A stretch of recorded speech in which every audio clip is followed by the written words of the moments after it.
오늘 본문의 말씀을 가지고 주를 경외하는 자, 이런 주제로 잠시 나누겠습니다. 성경에는 하나님을 이제 경외한다, 경외하라, 이런 말씀이 너무 많이 나옵니다. 또 그 경외하는 자들은 복에 대한 말씀도 많이 나오고 있고요. 경외가 뭐죠? 경외. 우리 그 한자의 뜻 그대로는 이렇게 존경하고 공경한다는 그 경자에다가 외자는 이제 두렵다는 뜻이거든요. 두려울 외자거든요. 제가 우리 일꾼들 놓고 그런 하나님 앞에 귀한 일꾼들로 이렇게 성장하고 또 자리매김하기를 바라면서 10가지를 늘 기도하고 있습니다. 그 중에 하나가 뭐냐면은 하나님을 사랑하되 두려움으로 사랑하는 그런 그리스도인들 되기를 원합니다. 그런 기도하죠. 두려움으로 사랑할 수 있다는 것은 왜 그러냐면은 이 경외한다는 것은요, 전제 조건이 있습니다. 그것은 하나님이 살아계시다는 겁니다. 그리고 살아계신 하나님이 지금 내 앞에 계시다는 거예요. 늘. 그래서 이 경외한다는 부분은 이 하나님이 살아계시고 그 살아계신 하나님이 지금 나와 여기 함께 하셔서 다 우리 언행, 심사 모든 것들 전부 다 꿰뚫어 보고 계시고 함께 하신다 하는 감각이 없이는 경외를 할 수가 없습니다. 경외가 되지도 않고요. 경외하는 척하는 거죠. 살아계신 하나님 앞에 있으면요, 아무리 망나니 같은 사람이라 할지라도 그 사람은요, 예배가, 기도가 달라지게 되어 있습니다. 내가 의지적으로 도 닦아서 수양해서 내가 의지적으로 사람이 됨됨이가 좋아져서 절대 그렇게 되는 게 아닙니다. 살아계신 하나님이 믿어지면 그때부터 경외하는 신앙은 시작될 줄 있습니다. 이 경외에 대한 축복을 일일이 다 열거할 수가 없어요. 오늘 여기 뭐라 되냐면 경외하는 자에게 뭐가 없대요? 부족함이 없도다 그래요. 부족함이 없다. 자, 여기에 담겨진 숨은 뜻이 있습니다. 그것은 하나님이 나를 지극히 사랑하시는 나의 아빠라는 거예요. 아빠. 가끔 제가 우리 성도님들에게 상담 어릴 때 혹시 친정아버지 살아계십니까? 살아계시다고. 근데 이 세상에서 가장 나를 사랑하는 사람 누굽니까? 친정아버지 아니에요? 그런지 다 공감을 하시죠. 근데 그 친정아버지가 사랑하는 딸에게 원하는 게 있죠. 그게 뭐냐면 부족함이 없는 삶을 살기로 하는 거예요. 엄청 막 쌓아놓고 막 사는 것도 원치 않아요. 엄청 많이 쌓아놓으면 도둑이나 들지 그러니까 진짜 부족함이 없는 그 늘 모든 삶 속에서 뭔가 안정과 평안과 보장된 은혜가 흐르는 그런 삶을 살기를 원하는 거죠. 그러니까 이 부족함이 없는 이 은혜는 엄청난 축복인 거거든요. 그 백그라운드가 그냥 완벽한 거예요. 잠언 9장 10절에 보니까 여호와를 경외하는 것이 지혜의 근본이다. 또 잠언 10장 27절 그러니까 여호와를 경외하면 장수하느니라. 또 14장 26절 여호와를 경외하는 자에게는 견고한 의뢰가 있나니 그 자녀들에게 피난처가 있으리라. 자녀들에게 직접적 영향이 미치기 시작한대요. 그 경외하는 신앙을 갖고 있는 사람들에게. 또 27절 여호와를 경외하는 것은 생명의 샘이라. 또 15장 16절 가산이 적어도 여호와를 경외하는 것이 크게 부하고 번뇌하는 것보다 나으니라. 또 19장 23절 여호와를 경외하는 것은 사람으로 생명에 이르게 하는 것이라. 경외하는 자는 족하게 지내고 재앙을 만나지 아니하느니라. 22장 4절 겸손과 여호와를 경외함의 보응은 재물, 영광, 생명이니라. 전도서에 보면 12장 13절에 일의 결국을 다 들었으니 하나님을 경외하고 그 명령을 지킬지어다 이것이 사람의 본분이니라. 그러니까 뭐 다 헤아릴 수 없어요. 계속 뭐 엄청 많죠. 근데 자, 여기 장수 나오죠. 자녀들의 피난처 나오죠. 생명샘, 절대 평강의 은총의 복, 삶의 보장, 재물과 영광과 생명, 사람의 근본적인 존재 이유라 따른 본분, 이게 다 어디 나오냐면 여호와를 경외한다는 거예요. 다 열거할 수도 없어요. 이 정도면요, 부족함이 없도다. 이 말씀이 오히려 부족하게 들릴 수 있습니다. 우리가 지금 제가 개척해서 좀 달려온 지가 지금 25년이 됐습니다. 25년 동안 수많은 설교를 했습니다. 그 설교에 그 말씀을 전해드린 거에 핵심 요지는 뭐냐면은 하나님이 살아계셔서 지금 당신과 함께 하시고 그 하나님이 함께 하신 그 은혜가 지금 우리 얼마 남지 짧은 남은 인생까지 다 이제 붙들고 남은 인생 가시면서 이제 죽음의 문턱을 넘어 영원한 세계까지 인도하는 바로 그 하나님이 지금 현재적으로 당신과 함께 합니다. 이 감각을 이걸 찾아드리려고 하는 거가 이게 지금 제가 목회하고 있는 거잖아요. 주의 종들이 말씀 전하다 그거 아닙니까? 이 감각이 있는 만큼이 그분이 믿음이 좋아. 믿음이 형편없어. 야, 믿음이 진짜 막 탁월해. 막 근데 그 정도거든요, 그게. 그러니까 성경을 많이 안다, 막 주의 일을 많이 한다, 이게 아니에요. 이거를 막 성경을 많이 알고 막 주의를 많이 하고 막 뭔가 일하고, 그게 누구예요? 그게 바리새인들이고 대지상 서기관들이에요. 엄청난 일을 내고 있겠죠. 근데 이들의 가장 큰 치명적인 문제가 뭔지 아십니까? 하나님이 살아계신 감각이 없는 거예요. 나와 지금 현재 함께한 걸 모르는 거예요. 그러니까 그 예수 앞에 달려와서 늘 이렇게 말을 합니다. 이 니고데모 같은 경우도 이렇게 말하잖아요. 우리가 다 알고 있다. 당신 하나님이 보내신 줄도 알고 있다. 그리고 하나님이 함께 하시지 않으면 이런 일을 하지 못하는 걸 다 알고 있습니다. 이렇게 주저리 밤에 와가지고 또 있잖아요. 자기 얘기하는 거예요? 아니요, 우리가 다 그렇게 알고 있다. 우리라 그러잖아요. 근데 이렇게 이 예수님의 이런 기적과 이걸 다 전에 다 와서 얘기하고 막 그 안식일날 손 마른 자 솔 펴주니까 막 그거 다 보고 그렇게 하면서 그 끝에마다 나오는 단어가 뭡니까? 어떻게 해서 예수를 죽이고 의논하거늘. 아니 그게 예수님이 그렇게 평가하면서 지들 마음속으로 다 계획 세우는 걸 저 새끼 저거 어떻게 죽여버리지 저거? 이렇게 생각한다는 거예요. 그러니 이게 뭐 이런 집사, 이런 권사, 이런 목사, 이런 전도사 막 이런 사람들이 막 그 하나님의 일을 엄청 다니면서 많은 가르치고 있다 이 말이에요. 뭐가 안 되는 거예요? 여호와를 경외하는데 완전히 실패한 거야. 그래서 예수님이 가장 경멸한 사람들이 누구냐? 바리새인들입니다. 이 바리새인들의 이 신앙의 가장 핵심적인 문제가 뭐냐? 주를 경외하지 못하는 겁니다. 이 부분이 구원과 또 심판받고 영원한 멸망과 여기에 분기점에 딱 서 있는 단어가 여호와 경외, 주를 경외하는 겁니다. 말씀을 듣고 계속해서 말씀이 듣는 대로 믿음이 성장한다잖아요. 그 믿음은 들으면서 나고 그 들은 그리스도의 말씀을 알미하느니라. 듣는다까지가 뭡니까? 그건 지식이거든요. 지식이. 성경 지식은 계속 배우는 거예요. 들어야 배우지. 그렇죠? 그런데 듣는데 뭘 듣냐 했더니 그리스도의 말씀이라는 거예요. 이런 그리스도의 말씀은 그때부터 차원이 달라져요.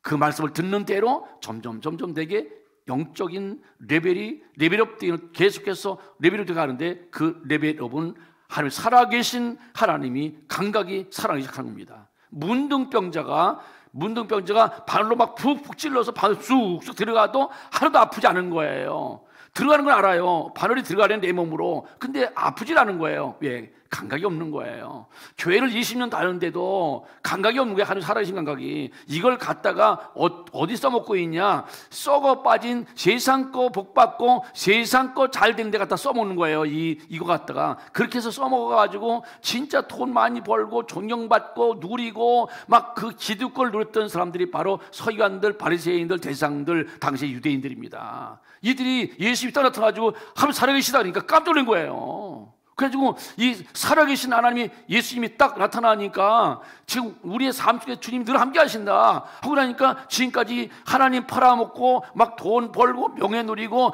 누렸던 막 이런 것이 그냥 송유리째 무너지는 거예요. 얼마나 깜짝 놀랐겠어요. 그러니까 예수 주인 거예요. 이런 부분들이 영적인 감각이 살아나는 게 아니라 지금 세속적인 가치로 살던 이 기득권이 무너질까봐 벌벌 떨면서 하나님의 진리의 말씀을 저버린 사람들. 그래서 요한복음 8장에 뭐라 그럽니까? 너희가 내가 진리를 말함으로 너희가 믿지 않는다. 진리를 말하지 않고 세상 걸 말했으면 믿었을 거야. 근데 진리를 말할 때 믿지 않는다 이렇게 말하잖아요. 왜? 왜냐면 너희 안에 아비는 마귀니라. 하나님 여호와를 찬양한다고 말하고 있지만 네 안에 자려고 있는 마귀다. 그 마귀는 어떤 것을 우리에게 요구하냐면은 영적인 감각을 다 마비시켜 버리거든요. 감각 마비시켜 버리면 그때는 그 밥이에요. 마귀의 밥이 돼 버리는 거죠. 그 인도네시아 가면 코모도라는 그 도마뱀이 있습니다. 큰 도마뱀이 있습니다. 그 코모도가 아주 그 포식자 상위에 있거든요. 코모도가 이 사람이나 모든 막 생물 다 잡아먹는데 어떻게 지혜롭게 잡아먹냐면요. 일단은 그 네 발로 달리는데 엄청 빠르게 뛰다. 처음에는 느시다기다 목표 그냥 얼마나 빠른지 그냥 순식간에 했다. 근데 잡아먹질 않아. 막 가서 확 가가지고 확 물어버려. 막 그 무슨 뭐 이런 그 뭐죠? 뭐 양이나 무슨 뭐 이런 누나 막 얼룩말 뭐 이런 것들 무슨 뭐 멧돼지 이런 것들을 그래 막 잡아먹질 않아요. 가만두시 가서 같이 놀아 그거 가서 그다가 오늘 확 가지고 뒷다리를 확 물어버리고 그냥 놔버려. 딱 물어놓고선 잡아먹질 않아 그냥 놔둬. 그러면 확 물어보면 거기 이 코모도 이 입에 뭐가 있냐면은 맹열 독이 있어요. 그래서 피가 이제 굳어가는 거예요. 그래가지고 이제 혈독이 딱 들어가고 나면은 이제 하루나 이틀 정도 되면은 걷지를 못해. 막 피가 다 굳어가가지고. 그래가지고 그냥 염소 이것도 풀 뜯으면서 툭 쓰러지고 이러는 거예요. 그러니까 몇째도 가면서 비실비실 이렇게 다녀. 한 몇 시간만 하루 지나면은 그 응열독이에요. 그 응열. 피가 막 이제 응고돼 버리는 거예요. 그러니까 막 점점 해줘. 그래가지고 나중에는 피 쓰러져서 보동보동 되고 있다니까. 근데 이렇게 딱 해놓고 어떻게 하냐면은 이 코모도는요 그냥 가만히 돌아다녀요. 그냥 여기저기 돌아다녀요. 그 어슬렁어슬렁. 근데 그 코모도나 뱀이 전부 다 이렇게 혓바닥을 내려면 하잖아요. 그게 냄새를 맡는 거래요. 근데 냄새가 어디 가냐? 무려 4km 밖에 있는 걸 냄새를 맡는데요. 어디인지 알아. 그러니까 그냥 놔두는 거야. 네가 아무리 다녀봤자 내 손 안에는 뭐 어떤 쥐다. 뭐 이렇게 생각하면서 하고 있다가 한 어느 정도 한 하루쯤 지난 뒤에 이제 가서 그냥 잡아 먹는 거예요. 그냥 놔두는 거죠. 저는 그걸 딱 보면서 뭘 봤냐면 사단이 이렇게 우리를 한번 탁 물어버리면은 영적 딱 물어버리면은 그때부터 감각이 사라지는구나. 응열독이 들어가서 아무 감각, 영적 감각이 없어지는 거예요. 영적 감각 없어지니까 세상 얘기만 하는 거예요. 그냥 이 응열독이 이미 벌써 퍼진 거예요.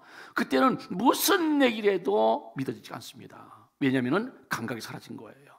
그 다음에 수순은 그냥 잡아먹히는 거예요. 그때부터 어떻게 벌어지냐? 그때부터 무너지기 시작하는 겁니다. 그때부터 왜 점점 시간이 흘릴수록 물질 무너지지, 자식 무너지지, 환경 무너지지, 사명 다 무너지고 던져버리지 점점 무너지기 시작하는 겁니다. 이건 막을 수가 없는 거예요. 이것을 해결할 수 있는 방법은 오직 보혈의 피밖에 없어. 십자가의 능력밖에 없어. 그게 뭐냐 그랬더니 자 우리 첫 번째 뭐냐 그러니까 여호와를 간절히 찾는 삶인 거예요. 자 오늘 9절에 이렇게 볼게요. 성도들에게 여호와를 경외하는 자는 실제 모든 삶에서 부족함이 없다고 말씀하시는 겁니다. 그런데 10절에 뭐랍니까? 젊은 사자는 궁포에 주일을지라도 여호와를 찾는 자는 모든 좋은 것에 부족함이 없다고 선포하고 있습니다. 그럼 여호와를 찾는 삶과 뭐가 같은 걸 말하는 거예요? 여호와를 경외하는 것 같은 걸 말하는 거예요. 자, 여호와를 찾는 것과 여호와를 경외하는 것 이게 지금 같은 차원에서 뭐가 없대요? 부족함이 없대요.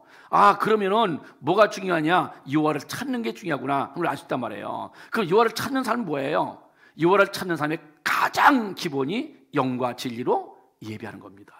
그러니까 이 여호와를 찾는 삶의 가장 기본이 영과 예배하는 거, 여기서 모든 게 전부 다 파생이 돼요. 근데 이거가 무너지고 나면은 나머지 아무리 잘해도 아무 소용이 없어. 예배가 시원치 않고 예배를 홀대하고 예배에 대한 관계 전혀 없다? 근데 막 봉사도 잘하고 뭐 이것도 하고 열심히 하고 있다? 이건 전부 다 인본주의, 가짜예요. 그래서 이 사단이 가장 효과적으로 우리를 무너뜨리는 방법은 일단은 예배를 못 드리게 하는 겁니다. 예배를 드려도 말씀을 못 듣게 하는 겁니다. 말씀을 들어도 한 말씀을 듣지를 못하게 하는 겁니다. 그들이 갖고 있는 전략이에요. 그래서 이제 우리가 하나님 아버지께 예배하는 자리에 사실은 어떤 은혜로 다가오냐면은 예배하는 우리를 먼저 찾아오신 분이 계신데 그분이 바로 하나님 아버지십니다. 그래서 요한복음 4장에서 말씀하지 않습니까? 이제 4장 23절에 아버지께 참되게 예배하는 자들은 영과 진리로 예배할 때 오나니 곧 이때라. 아버지께서는 자기에게 이렇게 예배하는 자들을 뭐 하신대요? 찾으신대요. 그럼 우리보다 더 먼저 찾는 분이 계신데 바로 그분이 하나님이시라는 거예요. 그래서 예배가 중요한 거예요. 우리가 뭐 돌을 닦아서 마음에 뭐 수양을 하고 명상하고 이러는 게 아니라 우리보다 먼저 와 계시다니까. 그 예배 자리에는 그분이 함께 계신 거지. 그래서 우리가 뭐 예배할 때 예배 열심히 드리고 있으니까 주님 오셨대. 아니요. 그 예배 현장에는 이미 찾아와 계세요. 그리고 예배할 진짜 영과 진리 예배한 자를 찾고 계시다니까. 그 자리에서 여러분 되시길 바랍니다, 여러분. 그렇다면 여러분 여기서 그 영과 진리 예배한다 이 요한복음 4장을 말씀하실 때에 배경이 뭐죠? 이게 수가성 여인 이야기거든요. 수가성이 막 이런저런 얘기, 뭐 남편 얘기하고 하다가 이렇게 얘기를 합니다. 그 여자가 우리 조상들은 이 산에서 그리심산인데 그 산이 여기서 예배한다고 그러는데 당신은 유대인들은 뭐 예루살렘에 예배한다고 뛴다 이렇게 얘기를 해요. 그랬더니 21절에 예수께서 이르시되 여자여 내 말을 믿으라. 이 산에서도 말고 그리심산입니다. 예루살렘에서도 말고 너희가 아버지께 예배할 때가 이르리라. 아멘. 너는 알지 못하는 것을 예비하고 우리는 아는 것을 예비하노니 이는 구원이 유대인에게서 남이니라. 유대인은 유대 지파에서 나오는 그 메시아 그리스도 왕을 말하는 겁니다. 그러니까 우리만 너는 알지 못해 예비한다. 왜 그런 거죠? 왜냐면 그리스도가 없단 말이에요. 장소가 중요해. 이 사람들은 그리심산이냐 예루살렘이냐 막 이게 중요한 거예요. 장소가 중요하니까 예배 본질을 장소에 노리는 거예요. 그때 예수님께서 야 장소가 아니라 예배를 받으시는 하나님과의 관계가 중요해. 거기가 진을 둬야 돼. 이 말씀하시는 거거든요. 그래서 아버지가 나오는 겁니다.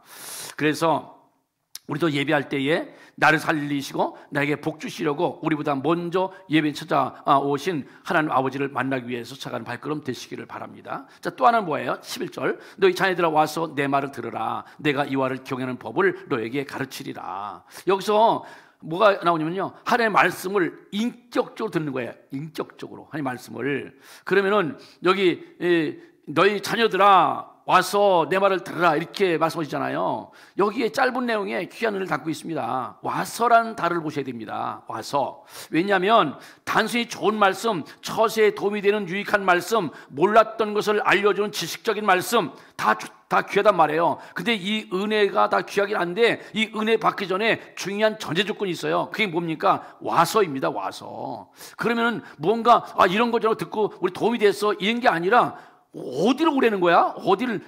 가는 데가 어디야? 이게 중요한 거지요. 입시 이제 정보를 들어요.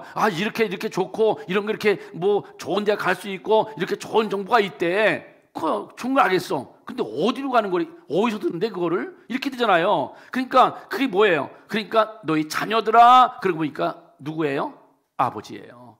그래서 이제 그 와서란 부분은요, 일반적으로 그 말씀의 내용적인 것에만 목적을 둘 때는 와서라는 단어를 붙이지 않습니다. 그래서 본문의 내용적인 면 외에 또 다른 의미를 부여하시는데, 그 말씀을 하시는 분이 거룩한 예배 현장에 임재하여 실존하여 계시다 하는 것을 전제할 때만 와서란 표현을 쓰는 거예요. 그런데 그 말씀하시는 분이 너희 자녀들아 와서 하시는 거 보니까 아버지께서 사는 자녀들에게 말씀하시는 것을 알 수가 있습니다. 여기서도 관계적인 은혜가 흐르고 있습니다. 우리가 흔히 말을 듣는다 이렇게 표현하잖아요. 근데 말을 듣는다는 표현이 어떤 표현이냐면은 말이 내 귀에 들린다는 뜻도 있지만 사실은 그 말씀을 믿고 신뢰해서 내가 그대로 순종한다 이렇게 하는 가치를 더 많이 두고 있어요.